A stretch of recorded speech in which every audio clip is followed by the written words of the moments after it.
اور حدیث کا دونوں مفہوم جو ہے نا ظاہر کرنے کے لیے کہ قرآن نے قرآن کو بھی حدیث کہا ہے اور رسول اللہ کی جو حدیث ہے اس کو بھی حدیث کہتے ہیں، لہٰذا ہم اہل حدیث ہیں جو کہ دونوں سورس کو شامل کر کے ایک نام ہم اہل حدیث کے طور پر دیتے ہیں۔ خلاصہ کلام یہ کہ باوجود اس کے کہ اتنا لمبا نام ہے، مقصد کی صحیح معنوں میں عکاسی اور غمازی نہیں کر پاتا، جبکہ ایک لفظ شیعہ ہے، اللہ کا دیا ہوا نام، رسول اللہ کی زبان پر جاری شدہ نام،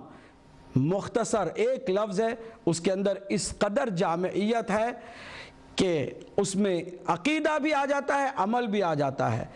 قرآن بھی آ جاتا ہے، سنت بھی آ جاتی ہے، ایک پورا مکمل کمپریہنسو نام ہے یہ نام شیعہ، جو مبارک اور مقدس ہے۔ آج ہم اس شخص کے جواب میں کہ جس نے یہ کہا کہ اولی الامر سے مراد حکماء ہیں یا علماء ہیں، اور جو یہ کہے کہ اولی الامر سے مراد مخصوص ائمہ اطہار علیہ السلام ہیں،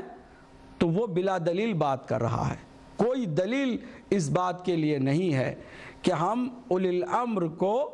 مخصوص قرار دے دیں اہل بیت اطہار علیہ السلام کے معصوم اماموں کے ساتھ۔ ہم ان کے علم اضافے کے لیے، آپ کی معلومات کے لیے واضح کرنا چاہتے ہیں آج کہ اولی الامر کیا ہر کسی کے لیے زیب دیتا ہے کہ آپ ہر کسی کو اولی الامر کہہ سکتے ہیں۔ اولی الامر سے اس کا جو اردو میں ترجمہ کیا جاتا ہے صاحبان امر، جو ولی امر ہے یہ واحد کا صیغہ ہے، واحد اس کو کہتے ہیں، یہ جو سنگولر ہے، ولی امر کی جمع اولی الامر ہے۔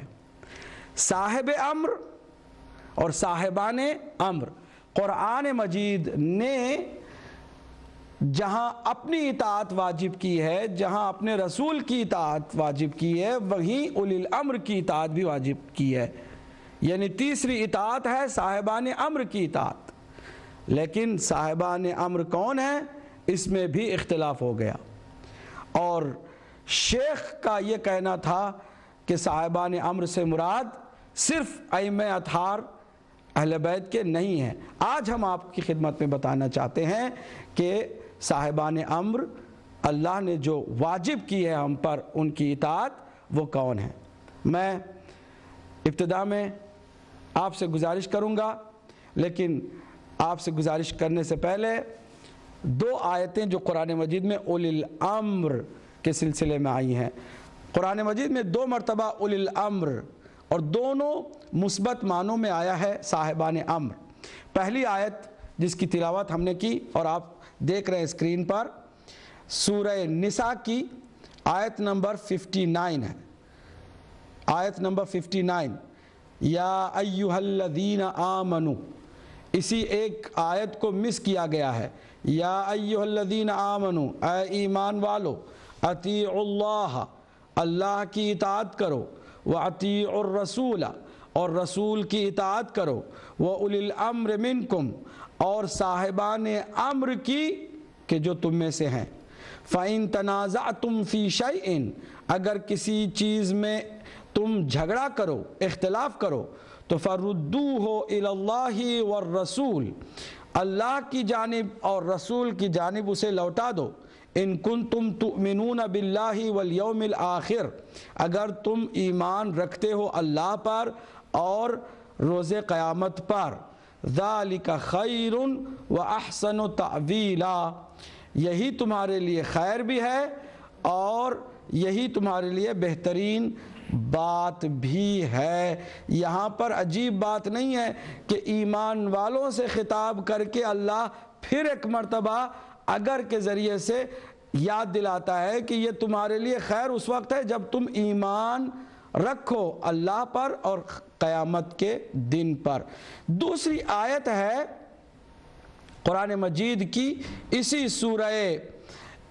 نساء کی دوسری آیت کہ اس آیت کا نمبر ہے، پوری توجہ سے انشاءاللہ آپ دیکھیں گے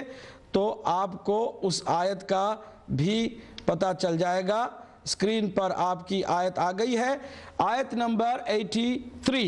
سورہ نساء کی آیت نمبر 83۔ تو 2 مرتبہ اولی الامر کا یہاں پر ذکر ہوا ہے اور دونوں سورہ نساء کی ہے۔ سورہ نساء کی پہلی آیت 59 جس کا ہم نے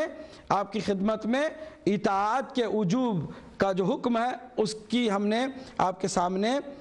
تلاوت کی، اور یہ جو دوسری آیت ہے اس کی تلاوت کر کے اولی الامر کے مفہوم کو سمجھنے کی حدیث کی روشنی میں کوشش کریں گے۔ اب ذرا دیکھیے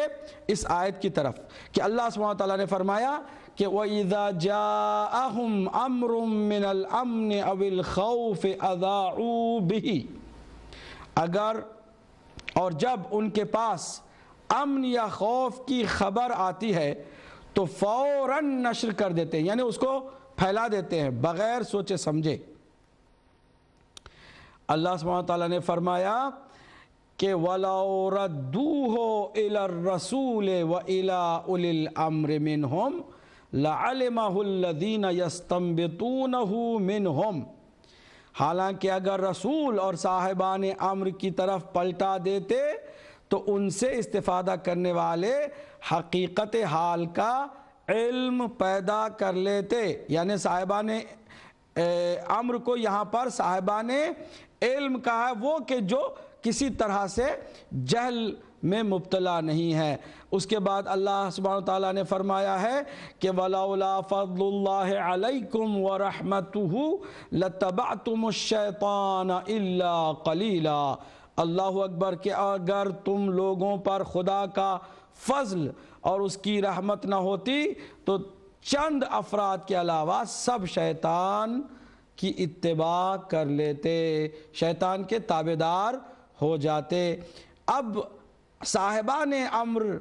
قرآن سے ہم نے سمجھا جہاں اطاعت واجب ہے، جن کی طرف ہمیں لوٹنا ہے، ہر کام میں ان جن کی طرف رجوع کرنا ہے، اللہ کا نبی ہو تو اللہ کی طرف اور اللہ کے بعد صاحبان امر کی طرف۔ یہ صاحبان امر کون ہیں؟ آئیے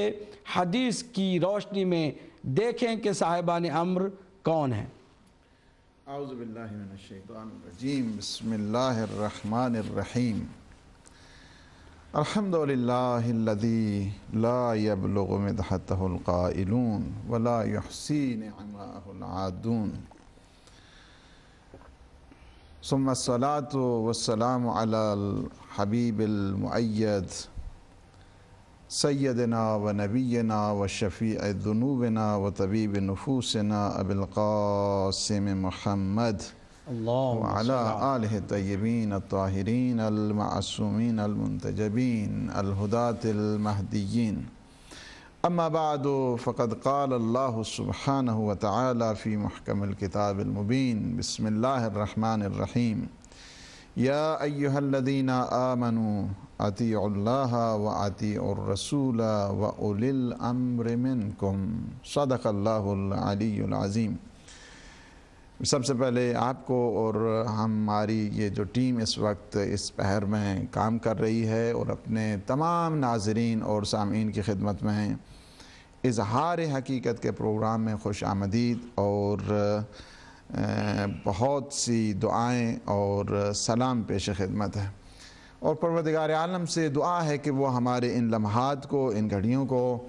اپنی بارگاہ میں مقبول بھی فرمائے اور اپنی عبادت میں شمار فرمائے۔ بات بہت مہم ہے کہ جس کی طرف آج ہم لے کے جا رہے ہیں، اور وہ یہی ہے